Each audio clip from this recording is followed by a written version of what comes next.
आला आहे दसरा, प्रॉब्लेम सारे विसरा. तुम्हा सर्वांना दसऱ्याच्या खूप खूप शुभेच्छा. तर आजच्या दिवसाची सुरुवात करते. तुम्ही मला ओळखलंच असेल, मी श्रद्धा. श्रद्धाच लाईफस्टाईल या चॅनलमध्ये तुमचं स्वागत आहे. आणि आज दिवसाची सुरुवात झाली, म्हणजे सकाळी घरातले कामं वगैरे केली, जेवण बनवलं आणि तिथनं पुढे दसऱ्याची तयारी चालली होती. माझी फुलं आणली होती आणि मी हार बनवत होते. दोन तीन हार मला बनवायचे होते. मग ते हार वगैरे बनवले. एक गाडीसाठी, 2 दरवाजासाठी, देवासाठी, असे मला एकूण मिळून 3 ते 4 हार करायचे होते. आणि मी संध्याकाळी टी व्ही पाहत आपले म्हणजे मी हार बनवून बसले, तुम्ही व्हिडिओमध्ये बघू शकताय. आणि सकाळीच ॲक्च्युली म्हणजे गाडीचं पूजन करायचं होतं, सगळं करायचं होतं. पण सकाळी काय वेळ नाही मिळाला, कारण फुलं वगैरे पण आणली नव्हती. आदल्या दिवशीच आणायची होती पण आणली नव्हती. त्याच्यामुळं फुले आणली 4-5 वाजता फुले वगैरे आणली. आणि तिथनं पुढं माझ्या दिवसाची सुरुवात झाली. त्यामुळे सकाळी मी अगोदर उठले होते, नाश्ता वगैरे बनवला, दुपारचं जेवण वगैरे केलं होतं. दुपारी सगळे कामं वगैरे किचन आवरून, भांडी वगैरे घासून संध्याकाळी मी एक 6-6:30 वाजता हार बनवायला घेतले. आणि हे बघा नाही, म्हणजे माझ्याकडे काय झालं, तो वाकळाचा दोरा असतो का नाही, गोधडीचा, तो दोरा नव्हता. म्हणून आपला साधा शिलाईचा जो दोरा असतो ना, त्याच्यानेच मी हार बनवत होते. आणि हे पूर्ण असा गुंताच झाला होता, सुतडा झाला होता पूर्ण. त्याच्यामुळे इथं मला किंशू मदत होत होती. आता तुम्ही पहिल्यांदाच तिला व्हिडिओमध्ये बघितलं असेल, कारण बऱ्यापैकी ती व्हिडिओमध्ये नसतेच. कारण तिची शाळा असते, सकाळी शाळेत जाते, सकाळी 10 ते 5:30पर्यंत तिची शाळा असते. तिथून पुढं संध्याकाळी आल्यावरती तिचा स्टडी वगैरे, अभ्यास वगैरे असतो. त्याच्यामुळे शक्यतो ती बऱ्यापैकी व्हिडिओमध्ये नाही दिसत.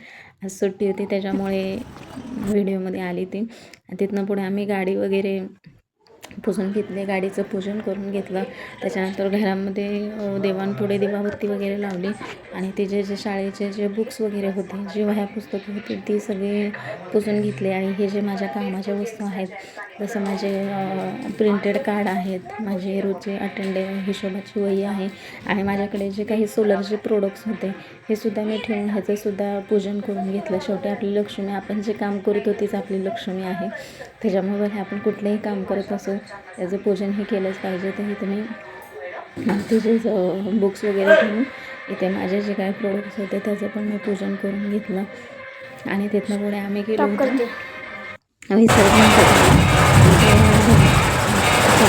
झालं थोडं नवरात्रीचं देवी विसर्जन बघायला आम्ही मोती चौकात गेलो होतो. आईसाहेबांचं दर्शन घ्यायला, म्हणजे तुम्ही माझा मागचा व्हिडिओ बघितला असाल तसा पहिल्याच दिवशी मी आईसाहेबांचं दर्शन घेतलं होतं.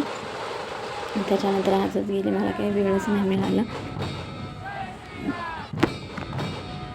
तरी इथे ना हे वादक मंडळ होतं. मला असे ते धांगडधिंगा, ते DJ वगैरे, डॉल्बीपेक्षा हे असे वाद्य मंडळ असताना त्यांचे असे वाद्य वगैरे बघायला फार आवडतात.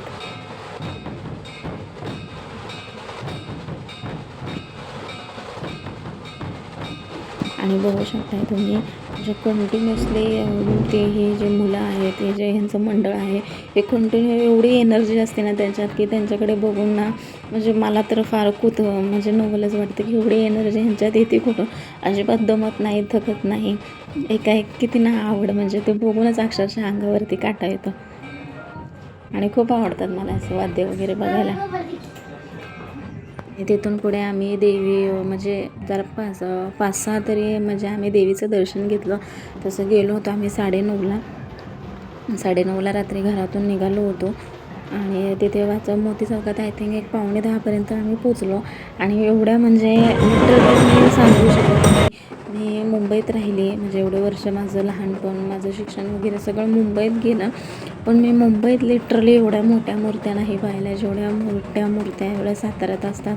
आणि एवढं त्या देवींचं मनमोहक असे दृश्य होते, काही बघून अक्षरशः म्हणजे माझे डोळे भारावले होते. माझं हे पहिलंच वर्ष मी विसर्जन पाहायला गेले होते. खूप जंगी अशा मिरवणूक निघाल्या होत्या.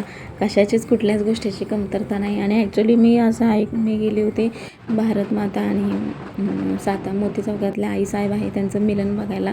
पण त्यांचं मिलन काहीतरी कारणास्तव ह्यावर्षी रद्द केलं मंडळाने. आणि हे बघा, मला सर्वात आवडलेली मूर्ती जर म्हटलं का नाही तर हे बघा, ही कालीमाताच्या रूपामध्ये ह्या मंडळाने मूर्ती बसवली आहे. हे कामाटीपुऱ्यातलं मंडळ आहे. त्यांनी कालीमाताची प्रतिमा बसवली होती. मी तुम्हाला व्हिडिओमधून दाखवायचा प्रयत्न करते. एवढ्या छान आणि सुंदर मूर्त्या होत्या ना की अक्षरशः बघून म्हणजे कुणी जरी असला ना तरी त्याचे डोळे पाणावल्याशिवाय राहणार नाही. एवढ्या सुंदर अशा आईसाहेबांच्या मूर्त्या होत्या. आणि थोडंसं आम्ही एन्जॉय केलं. थोडेसे पेटपूजा वगैरे, कुठे आईस्क्रीम खा, कुठे बदाम शेक, कुठे पॅटीस वगैरे, असं आम्ही थोडीशी पेटपूजा वगैरे केली. आणि फायनली बराच वेळ फिरल्याच्यानंतर 9:30 ते 11:45 वाजेपर्यंत आम्ही फिरत होतो. त्या 11:45 वाजता कुठेतरी आम्हाला आईसाहेबांचं दर्शन झालं. आणि आईसाहेबांचं दर्शन घेऊन 12:30 वाजता आम्ही घरी आलो. झोप तर भरपूर लागली होती, तुम्ही बघू शकता. म्हणजे एवढा मला दमायला झालो होतो चालून अक्षरशः पायाचे गोळे दुखत होते. मग घरी आलो, चेंज केलं, खिंचूने पण चेंज केलं, मी पण कपडे वगैरे चेंज केले आणि झोपायला घेतलं. बरं, झोप तरी कुठे येते. 12:30ला आम्ही घरी आलो. आम्हाला झोप लागायला गेली 1:30 वाजता. 1:30 वाजेपर्यंत माझं असंच चाललं होतं. आणि म्हणजे कसं होतं, एकदा झोपेचं टायमिंग निघून गेलं की झोप पण परत लागत नाही, असा विषय होतो. मग 12:30 ते 1:30 वाजता आम्हाला झोप लागली. चला तर मग पुढे भेटूया नेक्स्ट व्हिडिओमध्ये. तुम्हाला जर व्हिडिओ आवडला असेल तर प्लीज चॅनलला सबस्क्राईब करा आणि व्हिडिओला लाईक करा. बाय.